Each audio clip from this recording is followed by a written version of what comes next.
Diplomatic development may now be unfolding in the Horn of Africa. After months of rising tensions, military signaling, and fears of renewed regional tension, Ethiopia and Eritrea have reportedly opened direct negotiations aimed at reducing cross-border friction and rebuilding political trust. According to emerging regional reports, high-level delegations linked to the Ethiopian federal government ዜና ላጋራችሁ ከጦርነት 10 ቢሊዮን እጥፍ የሚሻል ጊዜም ገንዘብ ሁሉን ነገር የሚቆጥብ መልካም ዜና። ኤርትራው ፕሬዝዳንት ኢሳያስ አፈወርቂ ወደ አዲስ አበባ፣ ጠቅላይ ሚኒስትር ዶክተር አብይ አህመድ ወደ አስመራ የማይቀር ጉዞ ነው ጠብቁ እየተባለ ይገኛል። ምክንያቱም በሁለቱም መሃል የጦርነት አዋጅና ነጋሪት ሳይሆን የሰላም ስምምነት ተደርጎ ለዘላቂ መፍትሄ በምስራቅ አፍሪካ ይሰማል እየተባለ ይገኛል። ይህ ዜና ከጭምጭምታ የዘለለ ይሄ ነው የሚባል ምንጭ የለውም። ነገር ግን በጠዋቱም ቢሆን በጭምጭምታ ደረጃ እንኳን ከዚህ የተሻለ የሚያስደስት ዜና የለም። كم تريوم زلهم زينا زي قنيو سلمتاي دمصالكم زلهو سلمنتاي انتاي زبل حبريتا كحبولنا سلازدليوم كمزي زينا كوبقنيوم بقنياتون دحريلكم always دابلصقنا جيمناتهم كنستعللو دحر جميرنا አለዎ የሚገለ ነገር የሰበር ምናችሁ መሬት ላይ ባለው ግን በቀጣይ ጥቂት ጊዜ ውስጥ ወር ይፈጃል ወይ 2 ወር ይፈጃል ወይ ነገር ግን በመጪዎቹ ጥቂት ጊዜያቶች ክቡር ጠቅላይ ሚኒስትር ዶክተር አብይ አህመድ ወደ አስመራ ያቀናሉ። በተመሳሳይ ክቡር ፕሬዝዳንት ኢሳያስ አፈወርቂ ወደ ኢትዮጵያ ይመጣሉ።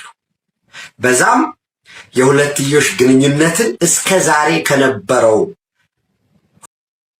ከም ትሪዎም ዘለኹም ማለት ናይ ኢትዮጵያ ፕራይም ሚኒስተር ንኤርትራ ክኸይድ ነስመራ ክኸይድ ባህገኹም ዘሎ ርዱ ጌርና እንዲና ንወስዶ ናይ ኤርትራ ፕሬዚደንት አዲስ አበባ ክኸይድ ግን ካብ ምንታይ ተበጊሶም ከምኡ ክብሉ ክኢሎም ካላርስቲ ሕጂ እታ ዘረባ ስለምንታይ እዚያ ዘረባ እዚያ ምንጫ ዘይተፈልጠ ኣሜሪካ ከምኡ ከም ትደሊ ዘላ ንጹር ዝኾነ ስእሊ ከይተረኣየ ክነፍሕዋ ፀኒሖም ንዝብል because they know something is cooking ገለ ነገርሲ ከም ዝመፅኦም ዘሎ ይፈልጡ ነይሮም and that is ካብታ ዝበርዋ እኮ ይወፅን እዮም ኩሉ ግዜ ድቦላ ናብ ኤርትራ ገፁ ክመፅእ ምዃኑ ይፈልጡ ነይሮም ምክንያቱ ኣሜሪካ ሸምጊላ ንኤርትራን ኣሜሪካ ምስ ኤርትራ ብቐጥታ ክሰርሕ ኣብ ትደልየሉ ዘላ ግዜ እንታይ ሓስቡ ነይሮም እሶም ኣሜሪካ ሸምጊላ ሸማጊላ ምስ ኤርትራ ከተራኽቦም ትኽእል ይመስሎም ነይሩ ንመን ኣውፅያ ንግብፂ ዘሎ ቦታ ግደፍ ኢሎማ ኢትዮጵያ ምስ ኤርትራ ዝምድና ንክትገብር ግብፂ ካብቲ ቦታ ክትእለ ከምኡ ይመደቦም ነይሩ ወዮ ግብፂ ከዓ ነዚ ነገራት እዚ ሲሪየስ እዮም ዝርእይዎ መስለኒ እዚ ናይ ብልፅግና ምንቅስቃሳት ለንቀነምሽ ብዙሕ ከምዚ ምስ ኤርትራ ርክብ ክገብሩ እዮም ከምዚ ክግበር እዩ እናተባሃለ ይዝረብ ነይሩ ንሕና እንታይ ንብል ነርና እዛዚኣቶም ከዓ ሓሶት ዘይምነዎም ገለ ይድብል ነይሩ ኤርትራዊ ግብፃውያን ግን ጌጋ ክላለ እምበር ሲሪየስ እዮም ዝወስድዎም መስለኒ አንደበት አብስ ጉብቲ እዚ ትሪዎ ዘለኹም እዮም ጨብጭብ ክብል ሚኒስትር ጉዳያት ወፃኢ ናይ ግብፂ ኣብ ኣስመራ ጥብ ይልሎ ማለት እዩ so this tells you something ኤርትራ በብዙሕ መንገዲ ትህደን ከም ዘላ ኤርትራ ድማ ካርታት ናታ ፅቡቅ ጌራ ትፃወተሉ ከም ዘላ ኣብ መወዳእታ ድማ ንኤርትራ ዝደልይዋ ኣዝዮም ብዙሓት እዮም ዘድልዮም ምክንያት ድማ እኹል ትርፍ ኣለዎ they really need Eritrea ኣብዚ እዋን እዚ ምክንያቱ ኩሉ ሰብ ናቱ ኣጀንዳ እንዲዩ ዘለዎ ኤርትራዊ ናታ ኣጀንዳ ኣለዋ ግን ናትካ ኣጀንዳ ድማ ምስ ኩሉ ተተሓዋዊሱ ጥራዩ ትርጉም ዝባካ because at the end of the day ኤርትራ ንዘለዋ ዕድላት ተጠቂማ ንረብሓ እንተዘይቀይራቶ እውን ጥቕሚ የብሉን ኣነ ስለዚ ኤርትራ ነቲ ዘለዋ ኩነታት ናብ ረብሓ ከተውዕሎ እያ ትደሊ ልዕሊ so ሕጂ ኣሜሪካ ናባና ትገብሮ ዘላ ንርኢ ኣለና ብዓብዩ ምስ ኤርትራ ክሰርሕ ናብ ኤርትራ ገፃ ትቐርብ ኣላ ግብፂ ድማ እታ ቀንዲ ሸምጋሊት ናይቲ ጉዳይ ከም ዝነበረት ካ ንፈልጥ ስለዚ ግብፂ እንታይ ክገብሩ መፅኦም ኣለዉ ሕጂ ነዚ ምርኣይ ከድልየና እዩ መጀመርያ እቲ ሓበሬታ ከም ትሪእዎ ዘለኹም ካብ ብዙሓት ምንጭታት ይወፅዩ ሓንቲ ካብቲ ቅድሚት ዝወፀ ፀብፃባት የኮስ ጀሚረ ኤርትራን ኢጅፕት ሳይን ማሪታይም ትራንስፖርት ኮርፖሬሽን ኣግሪመንት እዛ ማሪታይም ትራንስፖርት ኮርፖሬሽን ማሪታይም ናይ ሓይሊ ባሕሪ ጥራይ ተሰሚዖም ብልፅግና ኣይ ቲንክ ቼክ ምግባር ከድልዮም ሓዲዮም ጥቢ ኢሉ ከይህሉ ስለዚ ኣብ ናይ ሎሚ መገሻ ኣብዚ እውን እንታይ ኢሎም ኣለዉ ስፍሕ ዝበለ መግለፂ ኣብ ካሊእ ይርኢ ኣለኹ Egypt's foreign minister Badr Abdulati and transport minister Kamal al-Wazir met with Eritrean president Isaias Afwerki in Asmara to discuss boosting bilateral and coordination on the rates security and developments in the Horn of Africa. Yes, ግብፂ ፍሉይ ልኡኻን ኣብ ኤርትራ ሰዲዳ ዘላ ምስ ኤርትራ ክትዘራረብ ምዃናን ብጉዳይ ናይ ቀይ ባሕሪ ድማ ቀዳማይ ኣጀንዳ ናቶም ከም ዝኾነ እዩ ዝንገር ዘሎ ጉዳይ ናይ ባሕሪ ቀዳማይ አጀንዳ እዩ ክንብል ከለና እንታይ ማለት እዩ መጀመርያ አሜሪካ ናብ ኤርትራ መፅያ ዘላ ብምንታይ ጉዳይ ምዃኑ ምርዳእ ከድልየና እዩ ነዚ ብብዙሕ መንገዲ ክንሪኦ ክንፍትን ኢና አቢ ብመንገዲ ሚኒስትሪ ጉዳያት ወፃኢ ናቱ ምስ ኢትዮጵያ ከንታይ ዓይነት ስምምዕ ገይሩ ነዚ እውን ተወሳኺ ሓበሬታ ክበኩም ክፍትን እየ ስለዚ ነዚ ነገር እዚ ንምርዳእ መጀመርያ ኣብዚ ፀብፃብ ክንርኢና ስለዚ ናይ ቀይሕ ባሕሪ ሴኪሪቲ ንምዕዛዝ ከምኡ ድማ ናይ ክልቲአን ሃገራት ሓበራዊ ሽርክነት ንምዕባይ ኣገዳሲ ልኡኽ ናይ ግብፂ ምስ ኤርትራ ርክብ የካይድ ኣሎ The visit conducted under the directive of Egyptian President እዚ መገሻ ዝግበር ዘሎ በመርሕነት ወይ ካብ ትእዛዝ ናይ ፕሬዚደንት ናይ ግብፂ ዓብደልፈታሕ አልሲሲ amid a strengthening relationship and exchanging views on the regional situation in the Horn of Africa and the Red Sea እዚ ድማ ብትእዛዝ ናይ ፕሬዚደንት ናይ ግብፂ ማለት እዩ ነቲ ልኡኽ ናቱ ሰዲድዎ ዘሎ ልክዕ ከምዚ ሚኒስትሪ ጉዳያት ወፃኢ ብናቱ ዲፕሎማሲ ንክዕቢ ዝገብሮ ዘሎ ዘይኮነ እቲ ፕሬዚደንት ኣገዳስነት ስለ ዘለዎ ዝሰደደ ፍሉይ ልኡኽ እዩ ጉዳይ ናይ ቀርኒ አፍሪካን ፀጥታ ናይ ቀርኒ አፍሪካ ርግኣት ናይ ቀርኒ አፍሪካ ከምኡ ድማ ፀጥታን ርግኣትን ናይ ቀይሕ ባሕሪ ቀይሕ ባሕሪ ትብል ቃል ተገዲስኩም ስምዕዋ ምክንያቱ ኣሜሪካ ዝለዓለ ኣተኩሮ ነጥቢ ሂቦማ ዘለዉ እዮም ስለዚ ኤርትራ ምስ ኣሜሪካ ዘለዋ ዝምድና እውን ብሽምግልና ናይ ግብፂ ዝካየድ ዘሎ ትብል ተለና እዚ ኣገዳሲ እዩ ክቕፅለልኩም እየ ነዊሕ ሪፖርት ተፃሒፉ ዘሎ ግዜ ይረኸብኩን ኣብዚ ከምፃልኩም So during the meeting, Abdullati emphasized Egypt's full support for Eritrea's sovereignty, territorial integrity. Noting Cairo's desire to expand economic and trade cooperation through joint projects in mining, transport, pharmaceuticals, and fisheries, alongside capacity building and training programs. Okay. እንታይ ይብላ ኣሎ ኣብዚ ልኡኽ እዚ ሚኒስትሪ ጉዳያት ወፃኢን ናይ ወፃኢ ምትሕግጋዛትን ሓላፊ ዝኾነ ዶክተር ባድር ዓብድላቲ ናይ ግብፂ ማለት እዩ እንታይ ኢሉ ኣሎ ንናይ ኤርትራ ልኡላውነትን ግዛእታዊ ሓድነትን ሙሉእ ብምሉእ ንድግፍ ክደግመልኩም እየ ናይ ኤርትራ ናፅነትን ልኡላውነትን ግዛእታዊ ሓድነትን ሙሉእ ብምሉእ ንትንክፍ ንድግፍ ክብል ከሎ ንዓቢ ቀይሕ ካርዲ ዘርእዮ ዘሎ ምክንያቱ ንልኡላውነት ናይዚ ሃገር ዝትንክፍ ኣይንቐበልና እዮም ዝብሉ ዘሎ ካልኣይ ድማ እዚኣ ፅቡቅ ጌርኩም ተረድእዋ መብዛሕትና ንርዳ ኢና ግን ክንደግማ ደጋጊምና ክንዛረበላ ዘለና ኢና ምሳና ዝሰርሕ ሃገር ኤርትራ ምስ ሽርክነት ትገብር ሃገር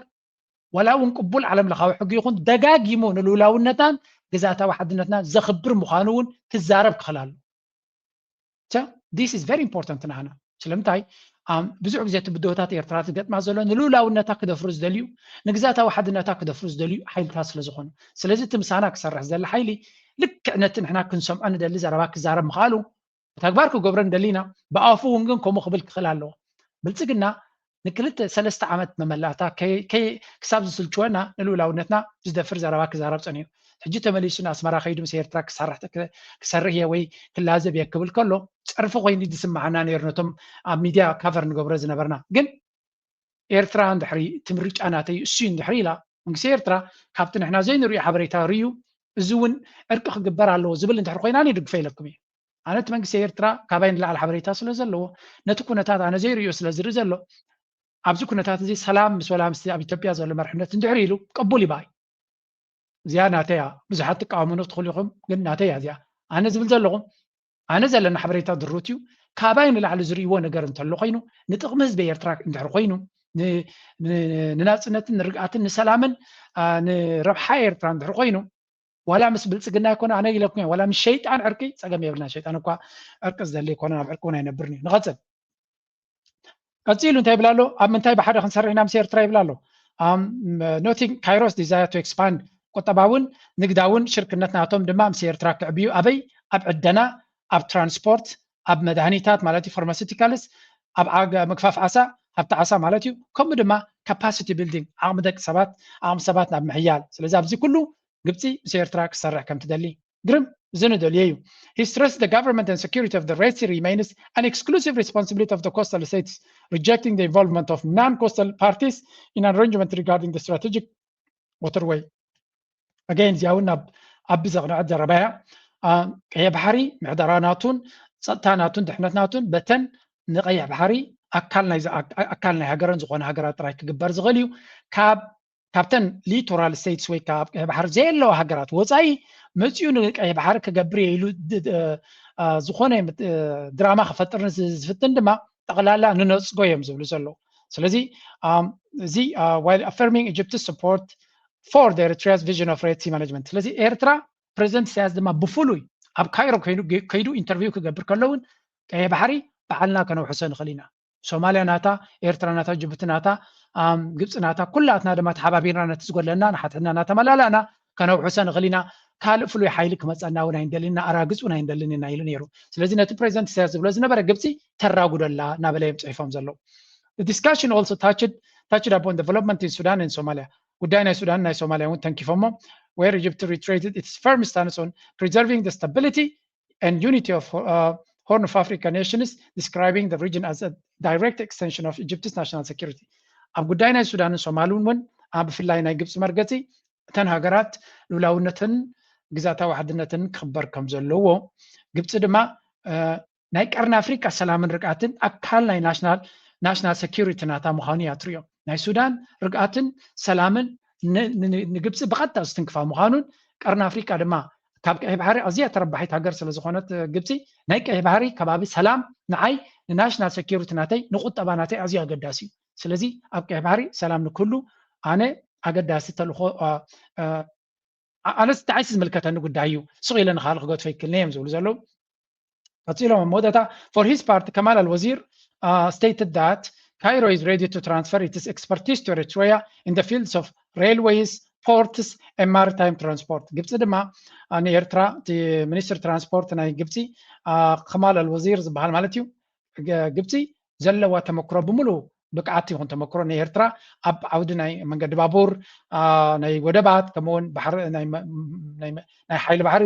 ትራንስፖርት ኩሉ ናብ ኤርትራ ከተሰጋግረን ምስ ኤርትራ ብሽርክነት ክትሰርሐን ድሌት ከም ዘለዋን and a cooperation agreement and the launching of a shipping line connecting the ports of both countries across the Red Sea. ከምኡ ድማ መስመር ናይ ንግዲ ባሕሪ ንወደባት ናይ ግብፅን ኤርትራን ብሓደ ዘተሓሓዝ ኣብ ምግባር እውን ክትዋሳእ ከም ትደሊ In return, the Eritrean president praised Egypt's role in supporting regional security and stability, affirming Eritrea's commitment to enhancing political, economic, and security coordination and cooperation with Egypt. President ኢሳያስ ድማ ብግድዩ ነቲ ብግብፂ ዝመፅእ ዘሎ ዓብይ መጎስ ብምሃብ ብሓቂ ፅቡቅ እዩ ንዞባዊ ርግኣትን ሰላምን ከምኡ ድማ ንሓበራዊ ምትእስሳርን ንቁጠባውን ፖለቲካውን ከምኡውን ፀጥታዊ ምትሕብባር ምስ ግብፂ ከም ዘድነቐ ይገልፅ ኣሎ This is beautiful and very interesting ብሓቂ ዘሕጉስ ኩነታት እዩ ስለዚ ኤርትራ ኩሉ ግዜ ካርድናታ ቀስ ኢላ ትፃወተሉ ዘላ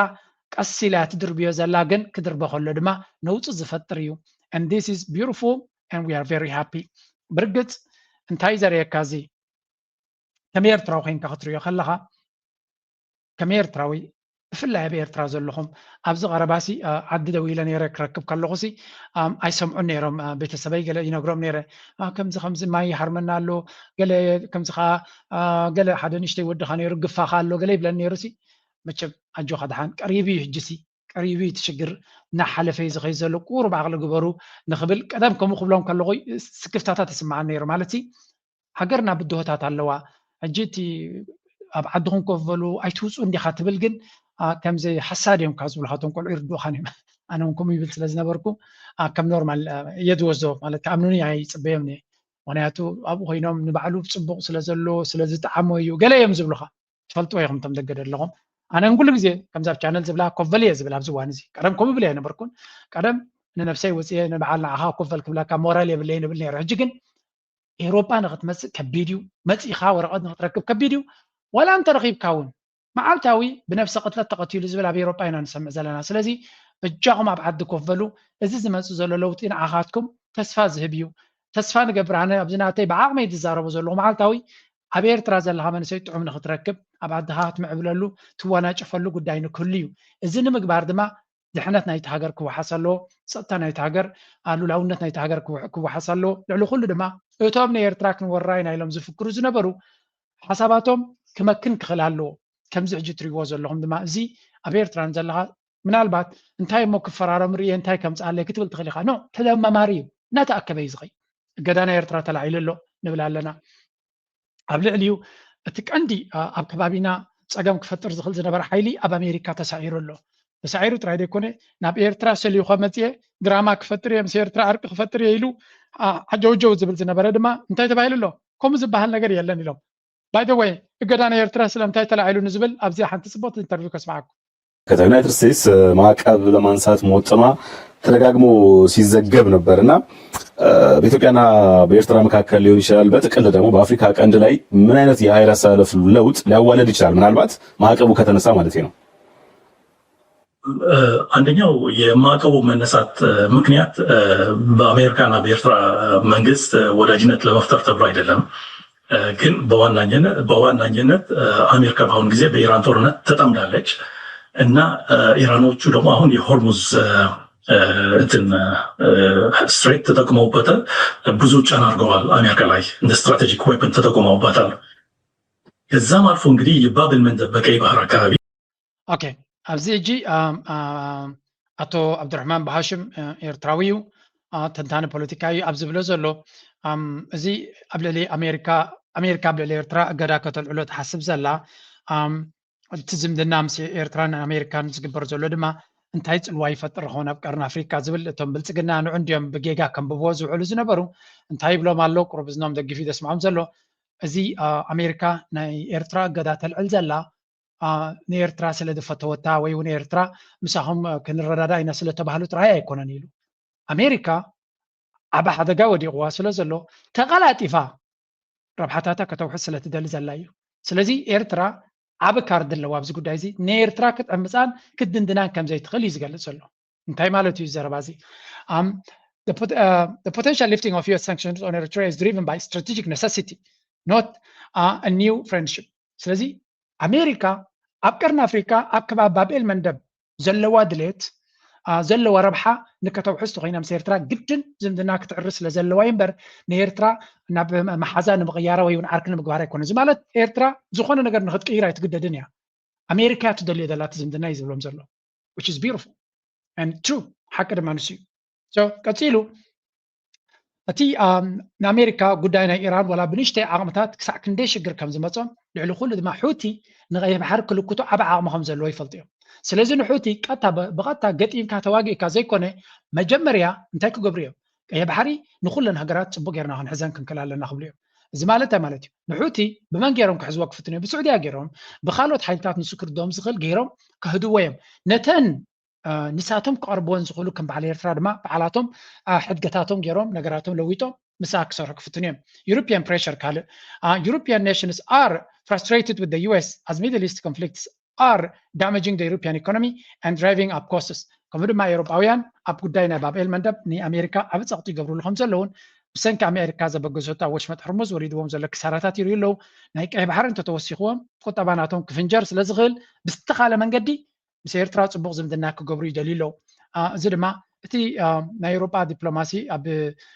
ኣፍሪካ ኣብ ኤርትራ ዝገብርዎ ዘለዉ እውን ካብኡ ክትሪኦ ትኽእል ኢኻ ብተደጋጋሚ ምስ ኤርትራ ርክብ ክገብሩ ናይ ጀርመን በሎ ናይ ዩሮፒያን ዩኒዮን በሎ ናይ ካልኦት ኩሎም ናይ ኤውሮጳ ናይ ጣልያን ናይ ካልኦት ምስ ኤርትራ ዝገብርዎ ዘለዉ ዝምድናታት እንተሪኢኻዮ እንታይ ዘርየካ እዮም ዝብሉ ዘለዉ ንኤርትራ ይልምንዋን ክሕዝዋ ይደልዩ ከም ዘለውን መርኣያ ናቱ እዚ እውን ይብሉ ስለዚ ኣገይን ኣብዚ እውን ፅቡቅ ዝኾነ መረዳእታ ይህቦም ኣሎ ቀፂሉ እንታይ ይብላ ኣሎ the economic domino effect خايب له insurance costs global inflation and the power of threats ስለዚህ ኩላቶም ቶም ነጥብታት ዋጋ ናይ ትራንስፖርት ዋጋ ናይ መስመር ናይ ንግዲ ካልእ ነገራትን ነቲ ሪስክ ደረጃ ናይ ቀይሕ ባሕሪ እውን ከተጉድሎ ክትክእል ኣለካ ናይ ኢንሹራንስ ዋጋ ንክጎድል ተኮይኑ ምንሃር ናይ ዋጋታት ክትቋፀር ተኮይንካ እውን ነቲ ናይ ሎጂስቲክስ ዋጋ ከተጉድል ኣለካ ስለዚ ነቲ ኣብ ወሽመጥ ሕርሙዝ ኣጋጢሙ ዘሎ ፀገም ኣብ ቀይሕ ባሕሪ ንኸይድገም ተቐላጢፍካ ነፍስኻ ንምድሓን ዝግበር ዘሎ እዩ እዚኣ ሓንቲ ዘረባ ጥራይ ይህብኩም ዘሎ ካብኣት ዓቢ ለንቀነ ኢራን ተጠቂሞምላ ዘሎ ካርድ እንተሓዊሰልኩም ድማ ክሳዕ ክንደይ ኣገዳስነት ከም ዘለዎ እቲ ናይ ኣሜሪካ ናብ ቀይሕ ባሕሪ ዘኽዞኽ ዘብሎም ዘሎ እንታይ ምዃኑ ንኽትፈልጡ ክሕግዘና እዩ listen to this one Now, for the past few weeks, we have heard a lot about the Strait of Hormuz and shipping in the Strait of Hormuz. And today there's further news about the Strait of Hormuz, but this time it doesn't concern shipping. Iranian news media are reporting that there may be turbulence ahead involving undersea cables. Now, the reason that we've been paying so much attention to the Strait of Hormuz over the past few weeks is that it's a global passageway for shipping, a crucial passageway. And what may be less known to people around the world is that it's also a crucial passageway for international data traffic. And we see here there are lots of cables in the Strait of Hormuz connecting the countries in the region. 2 weeks is that it's a global passageway. Okay. እዚ ትሪእዎ ዘለኹም ኢራን ኣብዚ እዋን እዚ ኣብዚ ቀረባ መዓልትታት ብብዝሒ ዝዝረበሉ ዘሎ ኢራን ዝሃበቶ መጠንቀቕታ ማለት እዩ ኢራን ነቲ ወሽመጥ ሕርሙዝ ጥራይ ክትዓፅዎ ዘይኮነት ብዓብዩ ነዚ መስመር ናይ ኢንተርነት ክትልክቶ ከም ትኽእል ዓብዪ ኣዘራርባ ኣርእስቲ ኮይኑሎ ዓብ ራዕዲ ድማ ፈጢሩ ኣሎ ምክንያቱ እቲ ዲጂታል ኢኮኖሚ ብትሪልዮናት ዝቁፀር ዓቕሚ እዩ ዘለዎ ናይ ገንዘብ ምንቅስቃስ ድዩ ናይ ካልእ ናይ ሓበሬታ ምንቅስቃስ ድዩ ነዚ ነገር እዚ ኢራን ክትገብሮ ከም ትኽእል ሕቲ ድማ ቅድሚ ሕጂ ፈቲንዎ ነይሩ ስለዚ እንታይ ማለት እዩ ኣብ ቀይ ባሕሪ ካብዚ ናይ ወሽመጥ ሕርሙዝ ዝዓበየ ኬብል እዩ ዘሎ ስለዚ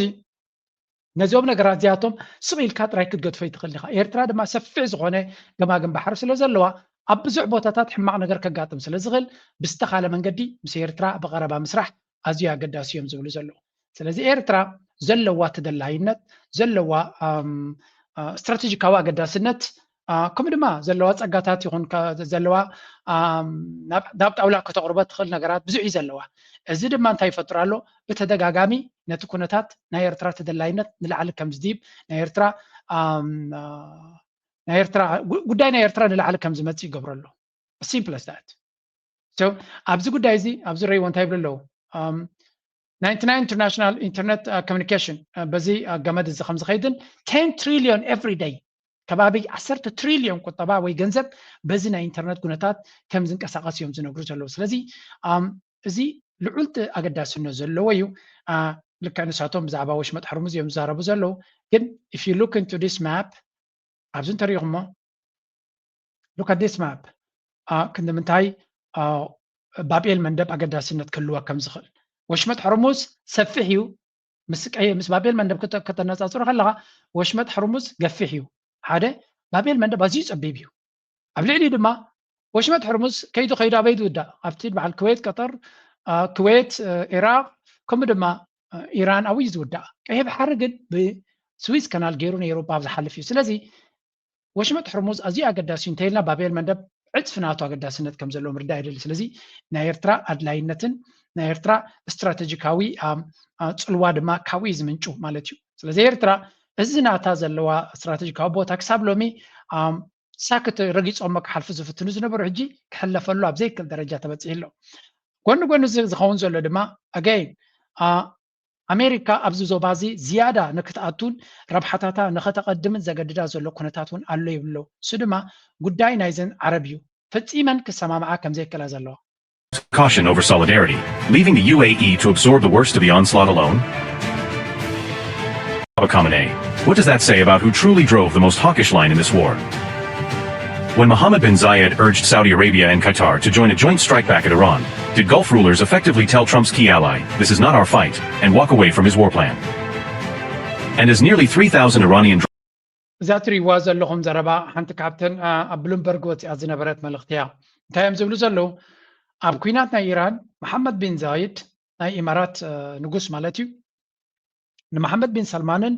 ንመራሒ ናይ ቀጠርን ንክልቲኦም ናብቲ ኩናት ንክኣቱ ብዙሕ ከም ዝለመኖም እዩ ዝንገር ከም ዝደፋፍኦም ንዑ ነእተዋ እዛ ኩናት ንኢራን ንምስዓር ግዴና ንግበር ኢሉ ናብቲ ኩናት ክእትዎም ተደጋጋሚ ከም ዝሓተቶምን መሐመድ ቢን ሰልማን ድማ ከምኡ ድማ ናይ ቀጠር እውን እንትኾነ ሶሪ እዚኣ ኩናት ናትና ኣይኮነትን ኢሎም መሐመድ ቢን ሰልማን ብፍላይ ናይ ስዑድያ this is not our war እዚ ኩናት እዚ ናትና ኩናት ኣይኮነን ዘበገስዎ ካልኦት እዮም ከበግስዎ ከለዉ እጃኹም ኣይትግበርዎ እናበልናዮም ጌርናዮም ጌሮሞ ንዓና ድማ ይነገሩናን ብምስጢር እዮም ጀሚሮሞ ስለዚ ኣብ ዘይተዓደምናሉ ኣብ ዘይደለናሉ ኩናት ኣቲና እሞ ከዓ ሎም ኮይኑ ክሪኦ ከሎ ድማ እሞ ከዓ ንሕና ኣቲና ክንቅይሮ ዘይንኽእል ኩናት ኣብ መወዳእታ ዋጋ ጥራይ ክንከፍለሉ ንኽእል እምበር ዝኾነ ለውጢ ከነምፃሉ ዘይንኽእል ኩናት ኣይንኣቱን ኢና ብምባል ከም ዝመለሰን እዛ ዘረባ እዚኣ ድማ ንእስራኤል ኣዝያ ከም ዘቆጥዐትን ኣብ ኣሜሪካ እውን ዋላ እኳ ዶናልድ ትራምፕ ብዙሕ ዝግደሰሉ እንተደይኮነ ምክንያቱ ረብሑ ስለ ዘገድሶ ዝያዳ ግን ንኢማራት ኣዝያ ዘቆጥዐቶም ከም ዝኾነትን ኢማራት ኣብዚ እዋን እዚ ብሰንኪ እዚ ትኽተሎ ዘላ መንገዲ ዝያዳ ናብ እስራኤል እናቐረበትን ካብ ኩለን ሃገራት ዓረብ ድማ እናተፈንተተትን ናርሓቃትን ንኽትከይድ ገዲድዋ ኣሎ እዩ ዝበሃል ዘሎ እንጂ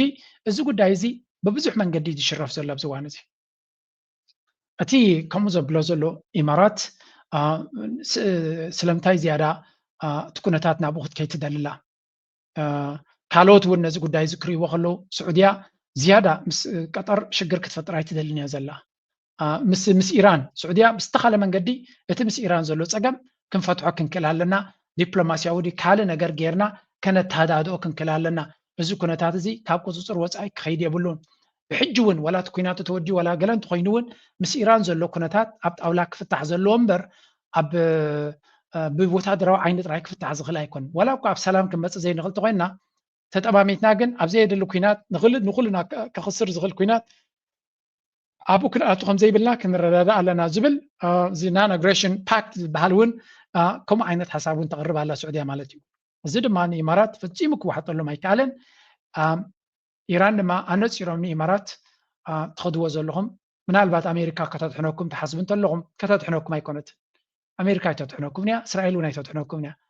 ጎረባብትና ኢኹም ኣብ ኣፍንጫና ኢኹም ዘለኹም ምሳና ጥራይ ዝምድና ፅቡቕ ነዚ ከባቢ እዚ ክጠቅም ዝኽእል ግን ከምኡ ትመርፅዮ ኣለኹምን ንሱ ድማ ኣብ ባይታ ንረኣየሉ ዝዓይነቱ ዘረባ ምፍኽኻር ክንብሎ ይንኽእልና ግን ናብ ፍኸራ ገፁ ዝኸደ ዘረባ ወገን ኢራን እውን ወፂኡ ኣሎ ስለዚ እዚ ኩሉ ንሪኦ ዘለና ድማ ከቢድ ዝኾነ ኩነታት ተፈጢሩ ኣሎ ብዝኾነ እዘን ሃገራት ዓረብ ኣብ ናሓትሕደን ዘለዎም ፍልልይ ንዓበይ ኣብ ዝኸደሉ ዘሎ ቀርኒ ኣፍሪካ ንምንታይ ይተርፈሉ እዚ ጉዳይ እዚ ኣብ ካልእ ስለ ዝረኣናዮ ናብኡ ሕጂ ዝያዳ ክምለስ ኣይንኽእል ኢና ዝያዳ እንታይ እቲ ቀንዲ ኣብዚ ዘዛርብ ዘሎ ዝብልዎ ዘለው ኣብቲ ጉዳይ ናይ ኸልጅ ክረዳዳ ዘይከኣለ ሃገራት ኣብ ቀርኒ ኣፍሪካ እንታይ ክገብራ ይኽእላ ኢድ ኣለወን ፅልዋ ገይረን ኣለዋ ኢደን ዘርጊሐን ኣለዋ ስለዚ እሳተን ኣብ ናሓትሕደን ዘለወን ምትፍናን እቲ ባእሲ ናሓትሕደን ክዋጋኣ ስለዘይክእላ እንተተረጋጊቱ ኩናት ናብ ቀርኒ ኣፍሪካ መፅአን ናሓትሕደን ኣብ ቀርኒ ኣፍሪካ ክዋጋኣ ክፍትና እየን እዚ ከየጋጠመ ከሎ ድማ ኣሜሪካ ናታ ረብሓ ንሳተን ኣብ ሓዋእትየን ከለዋ ኣሜሪካ ኣብ ቀርኒ ኣፍሪካ መፅያ ጉዳያ ባዕላ ክትውድእ እያ ትፍትን ዘላ ናብዚኣቶም እንዲ ኣውዲቓቶ ነይራት ጉዳይ ሕጂ ግን ጉዳይ ባዕለይ ክፍትን እየ ምስመን ምስተን ኣብቲ ዞባ ዘለዋ ሃገራት ብዝብል መንገዲ እዩ ናይ ኤርትራ ጉዳይ እውን ብፅቡቕ ንኽርአ ይደልዮም ግብፃውያን ይብል ስለዚ ነዚኣ ፅቡቅ ገይሩ ዝገልፃ ግብፂ ኣብ ኣሜሪካ ብዙሕ ሎቢ ጌራ ነቲ ጉዳይ ናይ ረብሓ ናይ ግብፂ ንቅድሚት መፅዩ ኣብ ጉዳይ ናይ ኒል ዝያዳ ረብሓ ክትረክብ እናደልየት ከላ ናይ ኤርትራ ረብሓ ድማ ዝያዳ ክሳለጥ ካይደልዩ ኣለዉ ስለዚ እንታይ ማለት እዩ እዛ ዘረባ እዚኣ ግብፂ ንግብፂ ጥራይ ዘርባሓ ብጉዳይ ናይ ኒል ኣይኮነን ደሊ ዘላ ኤርትራ እውን ሉላውነታ ክዕቀበላ ወይ እውን ብልፅግና እንታይ ክገብር ይፍትን ነይሩ ትዝክርዎ ዶ ኣነ ኣብ ጉዳይ ናይ ኒል ክሻላሽል እንድሕሪ ኮይነ ኣብ ቀይሕ ባሕሪ ግን ገለ ክወሃበኒ ኣሎ ዝብል ዘረባ ይጥቀም ነይሩ ዋዕላ ናይ ክልተ ማይዶ ገለ ዶ እናበሉ ዝገብርዋ ዝነበሩ ድራማ ግብፃውያን ድማ እንታይ ይብሉ ኣሎ ኖ ንሕና ናይ ኒል ንዘራረብ ኣለና ግን ንኤርትራ ብጉዳይ ናይ ኤርትራ ድማ ኣብ ቀይሕ ባሕሪ ብልፅግና ንክመፅእ እውን ኣይንደልን ኢና ወይ እውን ንልኡላውነት ናይ ኤርትራ ወይ ዝኾነ ይኹን ናይ ኤርትራ ክድፈር ኣይንደልና ብግምጣሉ ኣብ ኤርትራ ዘሎ ገዳ ክለዓል ኣሎ ኤርትራ ነፍሳ ዝኻለት ነቲ ቦታቲ ክትቋፀር ትኽእል ሃገር ክትከውን ክትክእል ኣለዋ ይብሉ ስለዚ Abiy's provocation. The US is reportedly unhappy with Abiy's rhetoric regarding Somaliland and the Red Sea Assab, viewing it as a regional instability. ኣሜሪካ ብተደጋጋሚ እውን ከም ዝገለፅዎ ብቴሌፎን እውን ከም ዝደወሉ ዝተባሃለ ብኣብይ ኣሕመድ ናብ ባሕሪ ንምምፃእ ዝገብሮ ዘሎ ተሃዲድን ፈኸራን ዕግርግርን ነቲ ከባቢ ርግኣት ክስእን ሰላም ንክስእን ዝገብሮ ዘሎ ንስ እዩ ሕጂ እዛ ዘረባ እዚኣ ንኸጋኑን ኢሎም እዮም ገይሮም ክትብል ትኽእል ኢኻ እንተዘይከውን ነይሩ ኣቢ ኒውዮርክ ከይዱ ናይ ማርኮ ሩቢዮ ኢድ ንክስዕም ኣይምፀለን ነይሩ ግን ኣይደልይዎን እዮም ኣብኡ that's why ንቻይና ክኸይድ ንራሻ ክኸይድ ፀገም የብሉን ንኣሜሪካ ክኸይድ ግን ዘይደሊ and this already tells you ምስ ኣሜሪካ ዓይነ ንዓይኒ ከጠማምት ዝኽእል ጉዳይ የብሉን እቶም ካልኦት ነቲ ሓሶት ናቱ ተቐቢሎም ያጆ ከድሓንገለ ብልዎ እዮም ኣሜሪካ ግን ኣይቅበልዎን እዮም ዘሎ ነቲ ዝብሎ ዘሎ ብርግፅ ኢትዮጵያ ተድልዮም እያ ጅብዝያ ክነፅረልኩም ዘለኒ ኣሜሪካ ዋሽንግተን ዲሲ ማለት እቲ መርሕነት ናይ ኣሜሪካ ነታ 4 ኪሎ ካብ ኣብ ንላዕሊ ናቱ ምዃና እዩ ዝኣምን ኢለ ዝኣምን ኣነ ምናልባት ክከራኸሩን ሰባት ክህሉ ትኽእሉ ኣብ ኢትዮጵያ ንኢትዮጵያ ሲ በዓልና ኢና ነመሓድረ ናትና ኢትዮጵያ ባህልትዮም እቲ ኢሊት ናይ ኣሜሪካ እውን ስለዚ ኣብይ ኣሕመድ ንዓታቶም ስለዘይተቐበለ ወይ እውን ድሌታቶም ተደይገይሩ ንኢትዮጵያ ኣጓንዮም ንኣቢ ብሰዓቢ ስለተባእሱ ንኢትዮጵያ ክገትፍሉ ኢልካ ይትሕሰብ ኣይሕሰብኒ እዚ ኢትዮጵያ ናቶም እያ ንኣብይ ኣሕመድ ከመይ ገይሮም ይብንቅርዎ ፅቡቅ ገይሮም እዮም ዝፈልጡ ስለዚህ ኢትዮጵያ ክሕዚኦም ንኣብ ግን ካልእ ወኹል እዮም ድሕሪ ነክፍረግ ኢሉ ሰው ማለት ክሳዕ ክንዲዚ እቲ ፖሊሲ ናቶም ኣብ ኢትዮጵያ እዚ ኣስተውዒሉ ዝርዮ ሰብ ብዙሕ እዩ ግን ነዚ ድማ ዘየስተውዕለሉ ሰብ ትሪኻ እዚ ኩሉ እናበደሉ ከሎ ስለምንታይ ስቕ ይብል ኣሎ ይብሎ ብርግፅ ንሳቶም ካብ ኢትዮጵያ ታከም ሃገር መን የመሓድሩ ኣሎ ብዘይገድስ ናቶም ምዃና ንፅልዋ ናቶም ይጥቀሙላ እዮም ስለዚ ኣብ ዩኤን ይኹን ኣብ ኣፍሪካን ዩኒዮን ፅልዋ ንክገብሩ ተድልዮም እያ ንኩሉ ነገር ስለተድልዮም ሒዞም ኣለዉ ስለዚ ኣብይ ኣሕመድ ካብ ናቶም ትእዛዝ ክወፁ ተደልዩ ብኸመይ መንገዲ ከም ዝብንቅሮ ይፈልጡ እዮም እንታይ ኢትዮጵያን ኩሉ ግዜ ኣብ ኢዶም ንክትከውን ይደልዩ እዮም ንቐፅል the meat versus the bone the professor uses a stick analogy the US is giving the meat substance and support to Eritrea and throwing the bones scraps ዓፅምን ስጋን ዝበሃል ኣሎ እንታይ ገብሩ ኣለዉ ኣሜሪካ እዩ ዝብል ዘሎ ብምስላ ነቲ ስጋ ንኤርትራ ሂብዎ ኣለዉ ነቲ ዓፅሚ ድማ ንኣቢ ናግሓፀ ኣብቲ ውሽጢ ዓፅሚ ዝርከብ ገለ ተረፍ መለፍ ከዓ ንዑ ክግሕፅ ድማ ንኣቢ ሂቦም ኣለዉ ኣትም ሰባት ንኣቢ ጥራይ ከይትበፅሖ እዛ ክፋል እዚኣ ዝኾነ ኣቤላ ገይሩ ሃሪሞ ኣሎ እቲ ዝግበር ዘሎ ርክባት ግን ንዑ ዘንፀባርቕ እዩ ዝብል ዘሎ ፕሮፌሰር ተሸመ ቀፂሉ ሚሊታሪ ኣርምስ ሪያሊቲ እቲ ኩንነት ድማ ይርኢ ኣብዚ እንታይ ይብል ኣሎ lifting arms sanctions on Ethiopia is largely symbolic because Ethiopia lacks the funds to buy expensive US military hardware ስለዚ ሞናይ ኣፅዋር እገዳ ዝነበረ ዳ ስለምንታይ ኣልዒሎሞ ንዝብል መጀመርያ እቲ እገዳ ዘልዓልዎ ኣልዒሎሞ ያልዒሎሞ ኢትዮጵያ ክትገዝኦ ትኽእል እውን የብላን ናይ ኣሜሪካ ኣፅዋር ክትገዛእ ዓቕሚ ዘለዋ ሃገር ኣይኮነትን ካልኣይ ምናልባት ንሱ ይብሎኒ ግን ኣብ ካልእ ንሪኦ ዘለና ኢትዮጵያ ይገዛእ ኣሎ እዩ ስለዚ ሽማዊ ነይሩ እቲ ገዳ ምርኣይ ዓፀወን እውን ምግዝኡ ይገዳ ገዚኡ ድማ ለውጢ የምፅእ የለን ስለዚ ነዚ ገዳ ዝኣልዒልና ልካለና ስለ ዝበልዎ ዝመፅእ ነገር የለን there's nothing that's going to change so that's why ኣብዚ እውን ዝረአ ዘሎ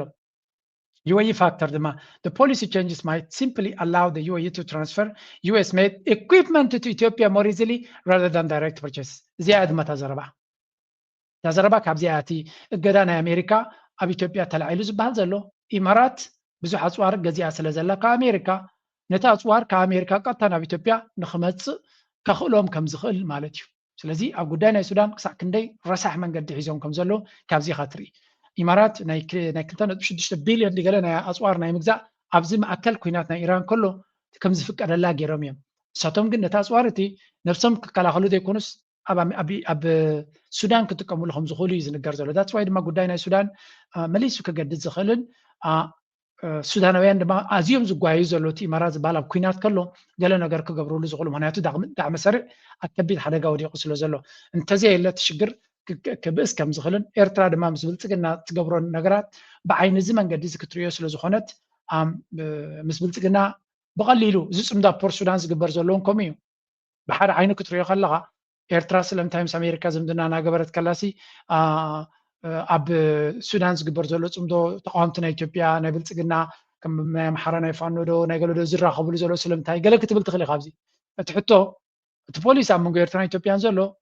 ኣሜሪካ ናይ ክትፈትሖ እያ ትኽእል ዝበሃል ዝኾነ ነገር ንሪኦ ነገር የብላን ኪነቱ ብልፅግና ዝሰዶ ዘሎ መናውራ ዝኾነ ነገር ዝረኣየሉ ነገር የለን ስለዚ ክልቲአን ናተን ፖሊሲ ከምቲ ቀደመን ክቕፅላ ከም ዝኽእላ ኢና ንርኢ ዘለና እስኖደ ጽቡቅ ነገር ኣይኮነን ግን ነቲ ዘሎ ድማ ከም ኩነታቱ ጌርካ ምርኣዩ ኣገዳሲ the surrender narrative ድማ ይብል ኣብዚ forced agreement critics view Abiy's recent dealings with the US as a final surrender driven by desperation and being cornered politically ካልኦ ድማ እዚ ሕጂ ብልፅግና ምስ ኣሜሪካ ዝገብሮ ዘሎ ናይ ምምራኽ ምልክት ይብሉ ኣሎ ኩሉ ፈቲኑ ብኩሉ ምስላእ ስለ ዝኣበዮ ዕድመ ስልጣኑ ንኸናውሕ ኣብ ኣሜሪካ ዝበልኩም ንክገብር እየ በቃ እሺ ኢደይ ሂበለኹ ዝበለሉ ኣጋጣሚ እውን ይብሉ ኣለዉ no choice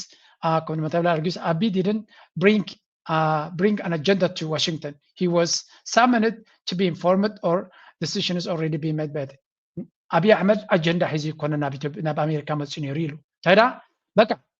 ኣሜሪካ ዝሃበቶ ተልእኮ ተቐቢሉ እሺ ጎይታ ኢሉ ንክምለስ ጥራይ ነይሩ ኢሉ so they didn't have any agenda ni Washington ጠለባት ከቅርቡሉ ዝኽእሉ ኢሉ US Eritrea approach more that anti-blalo strategic pivot the US is shifting focus toward Eritrea to secure the Red Sea and the Bab el-Mandeb Strait and crucial for the global trade and security ስለዚ ኣሜሪካ ናብ ኤርትራ ትኸይዘላ ድማ ምስ ኢትዮጵያ ዘሎ ኩነታትን ገለን ዘይኮነ ዝያዳ ኩነታት ናይ ባቤል መንደብን ናይ ቀይ ባሕሪ መስመር ናይ ንግድን ምውሓስን እዩ the US moved to lift arms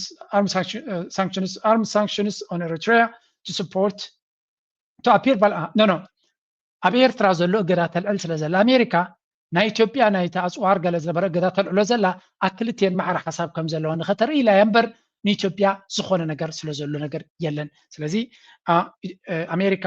ብዓብዩ ናብ ኤርትራ ገጻ ከም ዘዝየት ይዛረብ ጽቡቕ ዝኾነ ትንተና እዩ ጽቡቕ ዝኾነ ሓበሬታ እዩ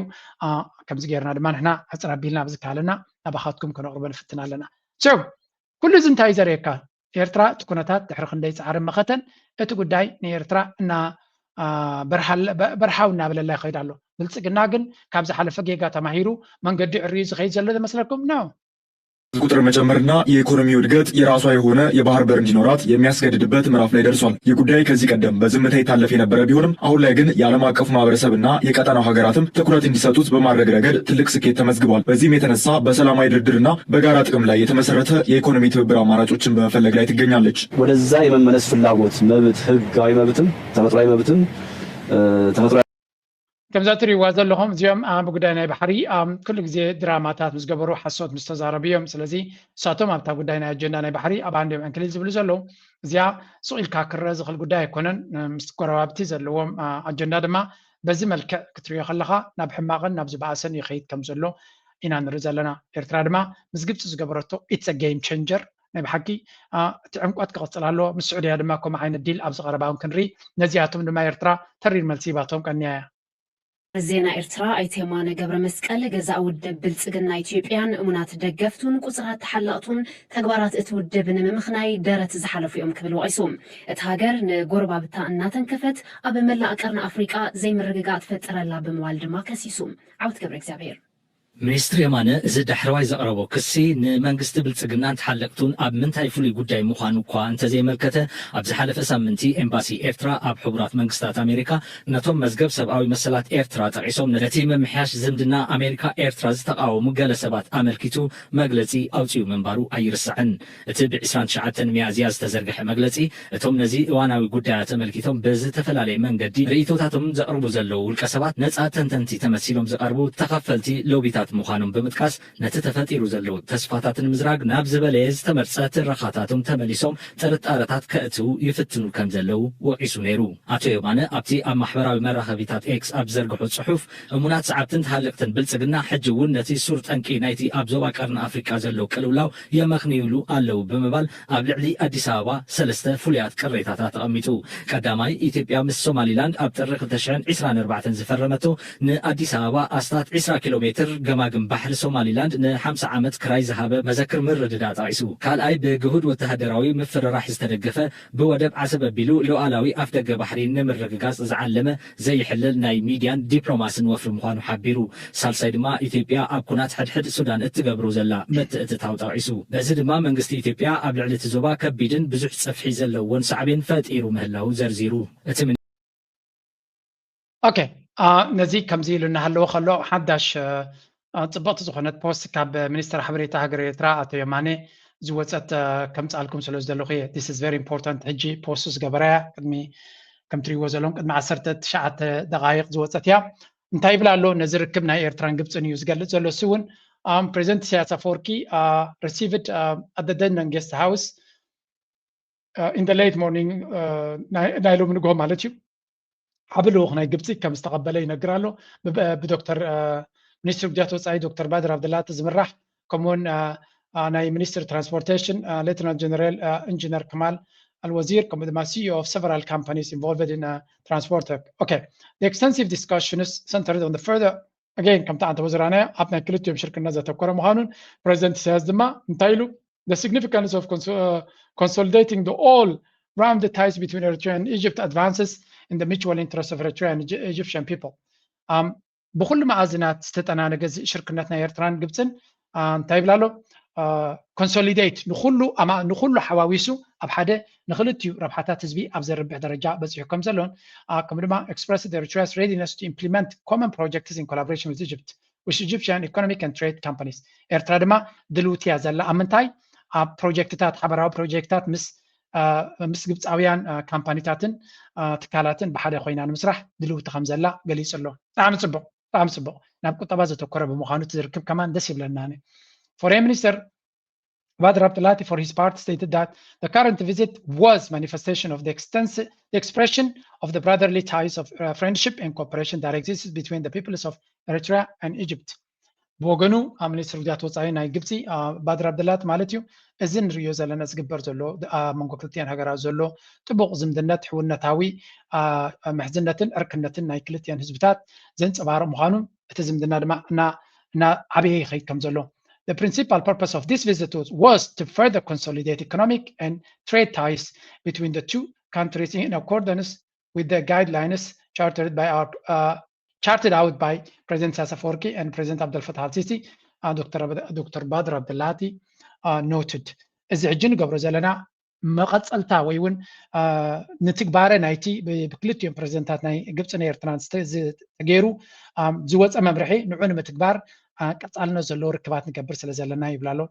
So the Alamanat Muhanun. On the occasion, the two countries signed an agreement on marine transport. Lazi, Hail Bahari, Wayun Masmar Bahari, Tafarari Mamalo for developing cooperation in the sectors with a view to contribute to the development of international shipping on the basis of the principles of freedom of navigation. Lazi, Nata Masmar Nainigdi Misfah Kam Tafaramu in a Gralo. The agreement was signed by Eritrean Minister of Transport and Communication, Mr. Berhane Tesfasilase, and Egyptian Minister of Transport, Lieutenant General Engineer Kamal Al-Wazir Blalo. Slazi, Ziwin Akal Naiti, Nurion Samon Zalana, Tsubok Nagarat Mohanin and Nagrizalana, and Tainer Sanena, Nati Bogan Gipsi, the Bogan Biltigana, Karazis and Darana Bahari, Gibson Airtran, Betagbar. بزيجبت سقمتات زقبرو وزلو النابر عنو ياخذ له طريقه كونسي معلبنا قبروا لي ياخذ له سلازي ايرترا ناي بحكي انا بلصقنا لنكنا كعبدك قنيوم سلامتاك عبدك قنيوم مغنياتو نساتهم تسفاغيرهم نيروم قربت لي تسفاغيرهم نيروم امنتاي زي امريكاسي دفافي اسكن دخون قال لي فتره لنا يخون ايرترا ولا نايشم عرفت جاب حركم زي رغبون قال لي فلتيهم قال دوكون دخون شماوي نجار يفتر لنا يخون أمريكا يقولون يرون قال أمريكا is not interested in that ناي إثيوبيا ناي بعالبلت قلنا نجارات أجنداتات كتساسي ندا دونالد ترامب جزية يبلهم عقمية يبلهم كاباسيتي يبلهم شوهات يبلهم عبيت قدايات كوتس وزي كل قدايات هاتيهم سلوزلو هذا قداي زي كم دريا زلنايم ندا بلت قلنا جن لا عقم خامس راب كل جزء حمام سلوزلو عبزلن كان زبلو زلو بزعبا جبت السودان كاسمو እና ከሱዳን የሚመጣውን ከበባ ለመስበር እና በዙሪያ ያሉት ነገሮች ለማዳከም ቢሆንስ ነገር የኢትዮጵያ መንግስት የሚያደርገው የሚል ሙግት አለ። ለዚህ ምላሽ ምንድነው? የሚገርመው ኢትዮጵያን ለመክበብ ብዙም የግብፅም ጣልቃ ገብነት አያስፈልገውም። ለምሳሌ ሱዳን እና ኤርትራ የሰማይ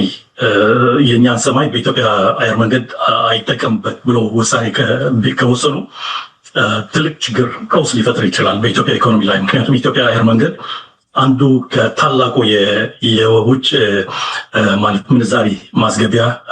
እንደመሆኑ መጠን ወደ አውሮፓና አሜሪካ የሚደረገው በረራ የሱዳን እና የኤርትራን ሰማይ ካልተጠቀሙ ብዙ ኪሳራ ሊያጋጥማቸው ይችላል እና ይሄን ለማድረግ እንግዲህ እንዲያውም የጦር መሳሪያ ምናምን አያስፈልግም። ኤግዛክትሊ እንታይ እዮም ዝብሉ ዘለው መብዛሕትኦም እዞም ቀርኒ ኣፍሪቃ ዘሎ ሃገራት ዝገብርዎ ዘለዎ ሲ ንኢትዮጵያ ንምኽባብ ዝጥቀምሉ ታክቲክ ምዃኑ ይገልፅ እዮም ኢሉ ብልፅግና ንክኽበብ ዝገብርዎ ዘለዎ ኣካይዳ ምዃኑ ዝዛረቡ ሓይልታት ኣለዉ እዚ ከመይ እዩ ዝብል ሱዳንን ኤርትራን ሲ ንዓቢ ከንበርክኽዎ እንተደልዮም ወይ እውን ካሲዎ እንተደልዮም ሲ ናይ ሱዳን ናይ ግብፂ ፍሉይ ሓገዝ እውን ዘድልዮም ኣይኮኑን ብፍላይ ብርሃንን ኤርትራን ፅቡቅ ባሕሪ ይሰርሑ ስለ ዘለው ጀስት ክለኣየሮም ጥራይ እንተዓፅዮም ሓደጋ ናይ ኩናት ኣለና ንኣብነት ሱዳን ድሮናት ይትኮሰለይ ስለ ዘሎ ክለኣየረይ ክከላኸል ስለ ዝደሊ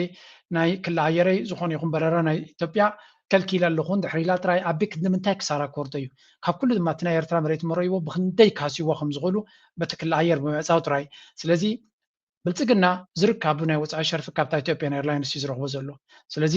أبناء فيترو جزاز غمت كنسو أبتو قرباب تزفترو زولو تساقمن اندران نبحكي حدا جنيا مخانون نزقو دايزون أملكتو بهاشم عبد الرحمن بهاشم مالتيو بلتسقنا للعاقمي زارب سلو مبر كده حكي نتخ وردو زخل تساقم كتصاور زخل كنتات كم زي بلو كتنكا كم زلو وترعيم زنقرو زلو سلازي I mean these are all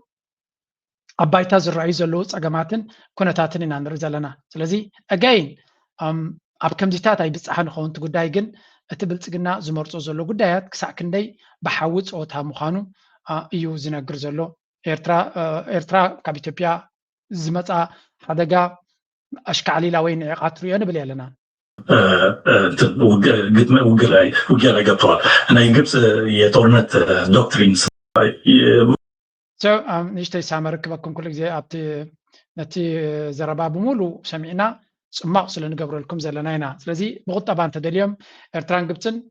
ሱዳንን ኤርትራን ብቁጠባ ጨቢጦም ንዓቢ ኣብ ከቢድ ቅልውላው ክእትዎ ይኽእሉ እዮም ናብ ሚሊታሪ ፕሬሽር ይብለሎ ብሎኪንግ ኤር ስፔስ ጥራይ ይኽእሉ እዩ ኢጅፕት ስትራቴጂ and paranoia. So avoidance of direct war. Gibsi mis Ethiopia qataw kinat ክትገብራ ይትደልኛ ሸውሃቱን የብላን ከምድማ ደዋፃውና ይኮነ ብዙሕ ነገር ከተምጻሉ ይትኽልኛ ክሳራናታ ድማ ብዙሕ ካውን ይኽእል እዩ ስለዚ economic dependence Egypt is currently economically fragile and highly dependent on foreign aid from the US and investment from the other so ዚ ግብፂ ዝኾነ ይኹን ኩናት ክትገብር ኣይ ካለ ኣይዋፃን እዩ ንባዕላውን ንዑ ዝኸውን ቁጠባ ዘለዎ ሃገር ኣይኮነትን ስለዚህ instead of direct combat Egypt's long-standing strategies to keep Nile source countries Ethiopia Uganda weak and internally divided by to prevent them from developing major water projects ስለዚህ ናይ ግብፅ ስትራቴጂ ኢትዮጵያ ተዳኺማ ንኽትነብር እግርግር ክትነብር ኣብ ካል ነገራት ንኸይትብገስ ከኣስርዎም ዳንበር ቀጥታዊ ኩናት ምስኦም ክገብሩ ድሌት የብሎምን ይብላ ኣሎ Eritrea's importance geographic value ኤርትራ geographic አቀማምጣናታ ኣዝዩ ኣገዳሲ እዩ of its proximity to the ባቤል መንደብ ከምኡ ድማ ምስ ኩሉ ኤርትራ አቀማምጣናታ ኣዝዩ ኣገዳሲ እዩ ወደብ ዓሰብ ድማ the US interests in Eritrea is almost entirely based on its strategic coastline and the importance of the port of Assab ስለዚ ናይ ኣሜሪካ ዓብይ ኣገዳስነት ወይ እውን ፍሉይ ጠመተናቱ ኣብ ወደብ ዓሰብን ናብ ባቤል መንደብ ዘለና ቅርበትን ከምኡ ድማ ገማግም ባሕርና ዝያዳ ንዖም ዝጥምትዎ ዘለዎ እዩ ምክንያቱ እቲ ኩነታት ኣብ ባቤል ኣብ ወሽመጥ ሕርሙዝ ከቢድ ዝኾነ ፀገም ኣጋጢሞም ስለ ዘሎ policy shift most sanctions were imposed under democratic aspirations current shifts reflects a realization of Eritrea's geographic importance for the race security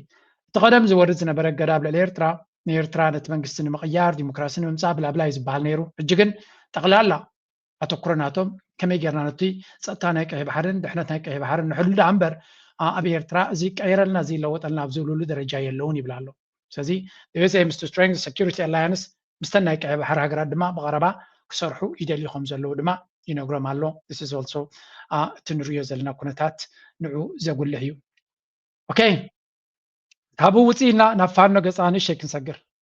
በላይ ዘለቀ ዕዝ መይሳው ካሳ ሁለተኛ ኮር ፊታውራሪ ገብርዬ ክፍለ ጦር በልዩ ተልዕኮ ኦፕሬሽን የፈጸመ ሲሆን የክፍለ ጦሩ አራተኛ ሬጅመንት ሁለተኛ ሻምበል ከጠዋቱ 12 ሰዓት ጀምሮ እስከ ቀኑ 7 ሰዓት በአገዛዙ ጥምር ጦር ላይ ከባድ ጥቃት መፈጸማቸውን አስታውቋል። በተደረገው ውጊያ የአገዛዙ ጥምር ኃይል የብልጽግና አመራር ከፍተኛ ጉዳት ማስተናገዱን ለማወቅ ተችሏል። 21 ከም ትሪእዎም ዘለኹም ፋኖ ድማ ናይ ብሓቂ ኣብቲ ጉዳይ እዚ ስርሖም ይቕፅሉ ኣለዉ ፋኖ በትን ዲስትራክትድ ከይኮኑ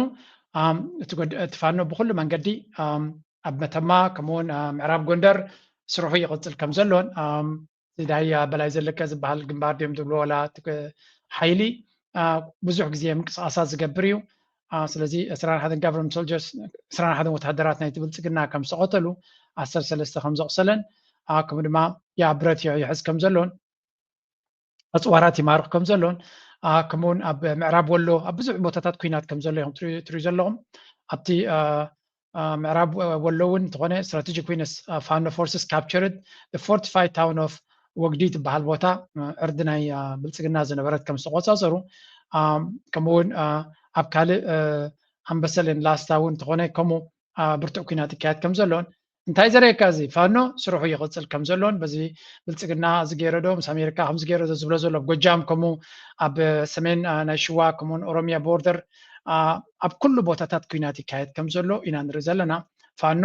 ነቲ ዕላምኦም ንምትግባር መሊሶም ይቕፅሉ ከም ዘለውን ብዘየገድስ ኣብዪ ኣሕመድ እንታይ ዓይነት ፕሮፓጋንዳን ድራማን ክገብር ይፍትን ኣሎ ንሳቶም ስርሖምን ቃልሶምን ይቕፅሉ ከም ዘለው ኢና ንርኢ ዘለና ብካልእ ኣዘራርባ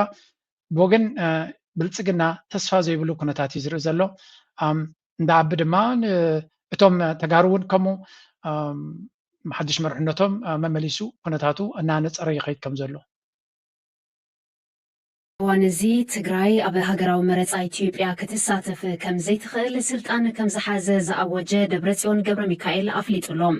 ብሚልዮናት ዝቑፀር ህዝብና ኣብ ቦትኡ የለን ወይ ተሰዲዱ እዩ ወይ ተመዛቢሉ እዩ እዚ ጥራሕ እውን ኣይኮነን ሕዚ እውን ኣብ ናይ ህልውና ሓደጋ እዩ ዘሎ መረፃ ክነጥፍአኩም ኢና እናተባሃለ ኣይካየድን እቲ ሓደጋ ንቐደም ክእለ ኣለዎ ምርግጋእ ሰላም የድሊ ኢሉ ሃገራዊ መረፃ ክካየድ ሒደት ሰሙናት ኣብ ዝተረፈሉ እዩ ነዚ ካብ ዝቐፂልና ድማ ኣምባሳደር ኤርትራ ካብ ናይ ትግራይ ወፂና ካብ ናይ ዞባና ክናቱ ከለና ኣምባሳደር ግርማይ ሃይለ ክቡር ኣምባሳደር ግርማይ ሃይለ ሽልማት ከም ዝተቐበለ ዝገልፅ ሓበሬታ ርያ ነይረ ኣብዚ ቢርፎ ናይ ብሓቂ ኣብ ብዙሕ ኣርቲክል ዝፅሕፍ ንፉዕ ቅዱስ ኤርትራዊ ዲፕሎማት ዝነበረ ሕጂ እውን ስርሑ ዘየቋረፀ ኣምባሳደር ግርማይ ሃይለ እንኳ ኣብ ዝብቅዓካ መሊስካ ክትቅፅልን ዓወታትካ ክትቅፅል ድማ ንላቦ ጥራይ ወይ እውን ተስፋ ንገብር ካብኡ ቀፂለ ሓንቲ ቪድዮ ምዛ ኣንተ ብክዛረባ ፀናዕኩ ሓደ ኤርትራዊ ዝገበራ እስከ ክስማዓኩ Sanctions on Eritrea are being lifted, a major development that could reshape the country's economic and strategic future. Many Eritreans are now asking what this moment could mean for the nation moving forward. For years, Eritrea faced economic restrictions and isolation. Yet despite the pressure, the country maintained its sovereignty, unity, and self-reliance. Many believe the sanctions slowed development but failed to break the nation's spirit. Now the question is simple. What opportunities could sanctions relief unlock for Eritrea and Eritreans around the world? ሓደ ኤርትራዊ ቅዱስ ኤርትራዊ ዝገበራ ቪድዮ እንድያ እገዳ ተላዒሉ ንኤርትራ ድሕሪ ነዊሕ መስገደልን ፀገምን እገዳ ተላዒሉ ንኤርትራ ድማ እንታይ ፅልዋ ከምፃላ ይኽእል ዝብል ሓደ ብኤኣይ ዝተሰርሐ ቪድዮ ግን ታችስ ቨሪ ቨሪ ኢምፖርታንት ፖይንትስ ንኤርትራ ክሰብርዋ ከንበርኩካ ዝፈተኑ ኣይሰለጠን ሕጂ ክልተ ገስስ ሒዙ ባዕሉ ዝሰርሖም እዮም ግን Businessman Daniel to discuss Eritrea's opportunities in a post-sanctions era. Together, they will share their perspectives on investment development in Eritrea's future. Gentlemen, thank you for joining us to share your insights. Professor Kidane, now that sanctions are being lifted, what does this moment mean for Eritrea? It is a historic opening. It means Eritrea can engage global markets with fewer restrictions and got confidence we can move from isolation to economic expansion and regional relevance. Professor Kidane, how significant is this decision for Eritrea economically and politically? እንታይ ዝብል ዘሎ ኤርትራ ገዳ ተላዒልዋ ክበሃል ከሎ እንታይ ፅልዋ ኣለዎ እንድሕሪሉ ዓብዪ ፅልዋ እዩ ዘለዎ ኢንቨስተርስ ብዛዕባ ግብፂ ናብ ኤርትራ ክኣትዉ ካልኦት ሃገራት ክኣትዉ ንሓስብ ስለ ዘለና ኣብዚ እዋን እዚ ኤርትራ ገዳ ተላዒልዋ ዝብል ዜና ነቶም ኢንቨስተራት ተስፋ ዝህቦምን ሞራል ዝህቦምን እዩ ልዕሊ ኩሉ ድማ ኣፍ ደገ ክፉት ከም ዘሎን ዝኾነ ይኹን ናይ ኢንተርናሽናል ፔይመንት ድዩ ካልእ ክገብርዎ ዝደልዩ ጥልያን ድዩ ኢንቨስት ክገብር ግብፂ ድዩ ኢንቨስት ክገብር ካልኦት ሓይልታት ነቲ ዕድል ተጠቒሞም investor confidence This is a historic moment for Eritrea. The lifting of sanctions opens economic, diplomatic, and financial doors that remain closed for years. Thank you. Kidane, from a business perspective, what changes first? Investor confidence. Banks, shipping companies, insurers, and international businesses become more willing to work with Eritrea. That alone unlocks enormous economic potential. Daniel, Eritrea survived years of restrictions and pressure. What opportunities emerge now that sanctions are gone? Eritrea survived sanctions through resilience and self-reliance. Now imagine what the country can achieve without those barriers. Professor Kidane, what changes immediately once... ብሓፈሻ እንታይ እዮም ዝብሉ ዘለዉ እዚ ምልዓል ናይ እገዳ ድበሃል ጥራይ ንኤርትራ ሓንቲ ከይገበረት ብዙሕ ነገር ብሰንኪ እቲ እገዳ ተዓፅዩ ዝነበረ ሃፍ ደገታት ንክኽፈተላ ብዙሕ ነገራት ድማ ልዕሊ ዝግብኦ ዋጋታት ንክትከፍልን ኣብ ግዜኡ ክመፅእ ዘይክእልን ዝነበረ ብዙሕ ሽግራትን ዝገጥሞም ዝነበረ ነገራት ብቐሊሉ ክኣትውሉ ዝኽእሉ እዩ ዳትስ ዋይ ድማ ግብፃውያን ነቲ ዕድል እውን ክሕልፍዎ ስለዘይደለዩ እዮም ብንግሁ ናብ ኤርትራ ኳሕኪሖም መፅኦም ዘለዉ አንትረስሚ ካልኦትን ከምኦም ክመፁ እዮም ኤርትራውያን ኢንቨስተርስ ድማ ብዛዕቦም ንሽ ይዛረብ sanctions are lifted. One immediate impact will be improved access to international banking systems and financial transactions. That alone changes business confidence dramatically. Daniel, do you believe investors in the Eritrean diaspora will now feel more comfortable investing in Eritrea? Absolutely. Investors pay attention to political risk. The removal of sanctions is a message that Eritrea is now open for broader economic engagement. Professor Kidane. بحفشا اتي ملعالنا يقراتات بشم ايرترا اكاونت نخد كفديو ايرترا باسبورت زنبروم بانكينج زخون يغون اكاونت نخي كفتو بلاك ليست كوينا زنبرت نابنتانه ناي ستوك ماركت تمرتك مهركلهم تمهاروناتي نا ايرترا باسبورت زلوهم نكي كفتو شمنا ايرترا يلن ويون انتلو دما بلاك ليست يقبروان يروم سلازي ايكونا نابكال نقرات قاطعو نقدر تقبر as simple as stock market بنا ايرترا باسبورت ابدغ نخد قبرون كبيدي نيرو سلازي زي قرازم العالو بزح اف دغتات كخفتيوم ايرتراويان دما نصبو ነገር ندالولون نحسبلون نبغسلون غزي يكون እዚ ናይ ግብፂ ኤርትራን ዝገበርዎ ድማ it's just perfect timing ኣብቲ ዝግብኦ ግዜ ዝተወስደ ስጉምቲ ስለ ዝኾነ ናይ ብሓቂ ክሕጉሰናን ተስፋ ክበናን ሞራል ክበናን ንደሊ መርኣያ ናይ ዝውን ኣብዚ ንሪዮ ዝቐነና ብዓብዩ ዚ ዲፕሎማሲ ናብ ኤርትራ ሚኒስትር ጉዳያት ወፃኢ ክገብሮ ዝቐነ እዚ እውን ኣካል ናይቲ ኤርትራ ክትፈጥሮ ትደሊ ዘላ ኢሜጅ ምዃኑ ኢና ንርዳእ ስለዚ ኩልኹም ደቂ ኤርትራ ቅንያት ናይ መዓልቲ ናጽነት ስለ ዘለና ነዚ ኩነታት እዚ ብኣወንታ ክንጥምቶ ነቲ ክመፅእ ዝኽእል ፅቡቕ ነገር ድማ ተዳሊና ንኽንህሉ ንኩሉ ነገር ድማ ድልዋት ክንከውን ብፍላይ ደገ ዘለኻ ሎሚያ እቲ ሃገር ክደልየካ ትኽእል ዝያዳ ብናይ መንገዲ ብኸመይ መንገዲ እሱ ንግዜ ንገድፎ ኮይኑ ኣብዚ እዋን እዚ ግን ኤርትራ ክደልየካ ትኽእል እያ ነቲ ኤርትራ ትደልየና ድማ ንሕና እውን ብግዴና ዝከኣለና ጌርና ነቲ ሃገር ክንጠቕማን ከነርባሓን ተስፋ ገብር ላይክ ምግባር ሼር ምግባር ይተኹምን ሓሳብኩም እንግደፍና በልኩ ናይ ሎማ ርሳብ ዝጉዴ ናትኩም ደገፍ ነዚ ቻነል ኣገዳሲ እዩ እዛ ደርፊ እዚኣ ሕጂ ዘምፃልኩም ድማ ልክዕ ነዛ ናይ ሎም መዓልቲ መደብቲ ትገልጽ እያ بدينايو كيدنا كونتي وراراتهم بتبعت مكيتنا نخوم راح اطول محمد خيرنا يمر قالسي اكراو زعات لعلى خلو سيرا حدمت يمر قدني اكراو حبو لعلى خلو سيرا حدمو كابيديو ميزانو اكراو النتنا حاجة زازمنا بعلنا غبرنا يطالاتي دق سبلو بعضنا سعرك كبير خوي خوي زمتنا ولا سراويتو ولا بنبرتو مرب خيسك ليتو ماسو نا نا نا نا نا نا حدش مدرخ وروح تسفى عوين يقنا سراويتنا حدش مدرخ